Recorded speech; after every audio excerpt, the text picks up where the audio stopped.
yeah, the why. So small size company, potential to grow. So we needed a risk framework that was tailored to our case. So we're a small team. In fact, there's just three of us, the three on the call. So we need something kind of easy to manage and easy to maintain. And the classic risk taxonomy, that's always a tongue twister, might not speak to the audience. So we've kind of decided to make something unique to us that kind of works for us. And dashboards kind of back that up. So dashboards are telling the picture, telling the story, and Jira in that sense is our source of truth. Yeah, I mean, we went through a lot of, we had a couple of demos, a couple of different suppliers, and I think none of them ticked all the boxes, everything we wanted to see. Especially we are a small size company, we are growing as we are saying here, but we wanted something which is, is to our taste, to be honest. So, and we had the opportunity to, we have Dennis and his experience with Jira, and we had the opportunity to go and develop what we're going to show you. And we already had a lot of data in Jira to start with. I mean, we had a lot of sort of our risks and stuff mapped out, but they wasn't really flowing how we wanted it to. So this is like version 2 of the version 1 we did like 6 months ago. Basically, you are kind of answering our question, how long did it take us to do this? Basically the hardest bit is not only the risk stuff, it's fine, but I mean how to put everything on Jira. We started, we are using Jira every single person we have every single person on Jira. We have every single role on Jira. We have every single product and every single vulnerability. We took us some time to build it. I mean, the risk management stuff, is a part of the whole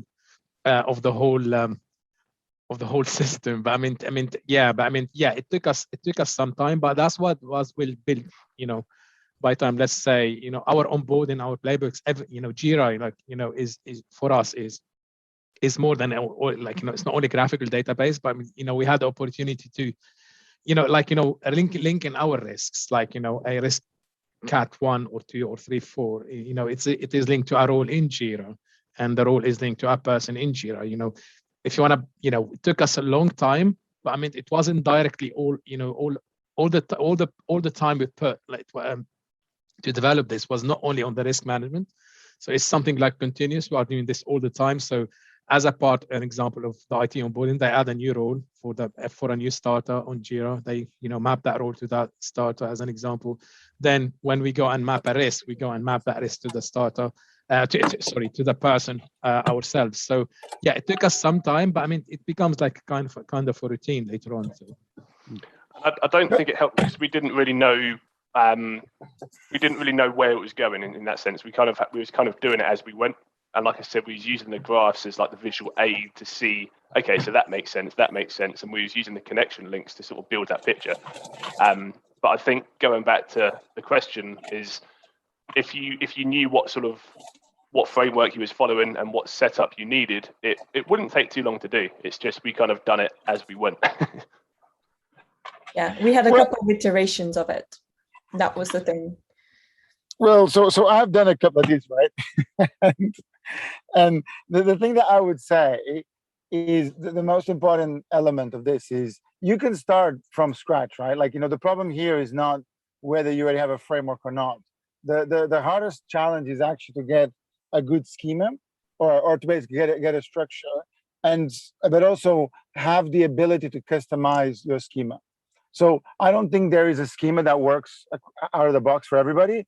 I think that if you look at what we end up creating a schema that works for us.